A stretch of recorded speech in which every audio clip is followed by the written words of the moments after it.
Feelings and problems have owners. So when you take on someone else's problem to solve, you weaken the person and overburden yourself. So when a problem arises, you ask yourself, who owns this problem? Who owns this feeling? If the answer is somebody else, then just be ready to listen.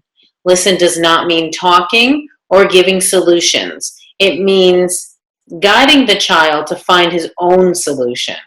So here are some ways that you can guide your child to come up with their own solution. Match the child's tone of voice. So for example, if the child is really depressed about something or really sad about something, then it would not be effective to be cheerful. Timing is important. It's helpful not to ask questions to help solve the problem until the child feels listened to or until he or she is less emotionally charged.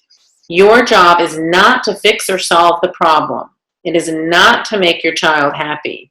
Your job is only to provide a safe place for them to express their feelings. Handling feelings. You create a warm, loving, and accepting atmosphere for talking.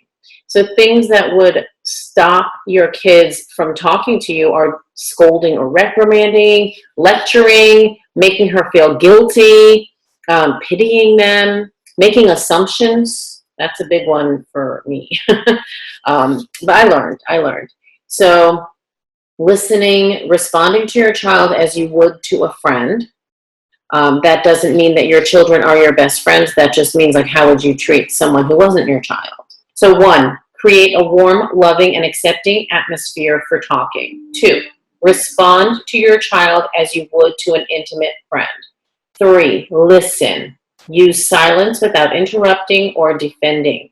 Identify the feeling behind the words. 4, focus on increasing your understanding and awareness of their feelings. Try to actually feel what your child is feeling. Sometimes giving your child the message that he has understood is enough. Remember, don't judge his feelings. Feelings are neither right nor wrong. They just are. That includes feelings of anger and revenge and resentment. Those feelings just are. They're not right or wrong. They're your child's feelings. Avoid using feeling stoppers. Denial of feelings will repress emotions that'll show up later and potentially in a more explosive manner. Example, you don't really hate your brother. Rephrase, I understand that you're extremely angry with your brother right now. B, reassuring or fixing will not create confidence in your child that she can handle problems. Example, there is nothing to be afraid of. Now go to sleep. Rephrase, what could you do to make your room less scary? What could you do to make your room less scary?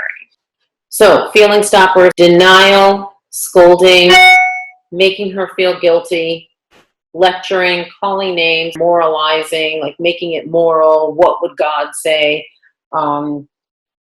minimizing, interrupting, rescuing, meaning solving their problem. So these are all feeling stoppers. Feeling encouragers, which are things that I want you to do. These are the things that we should do when we are listening to our children. Affirm their feelings. Listen intently. Be curious. Be empathetic. That means feeling what they're feeling.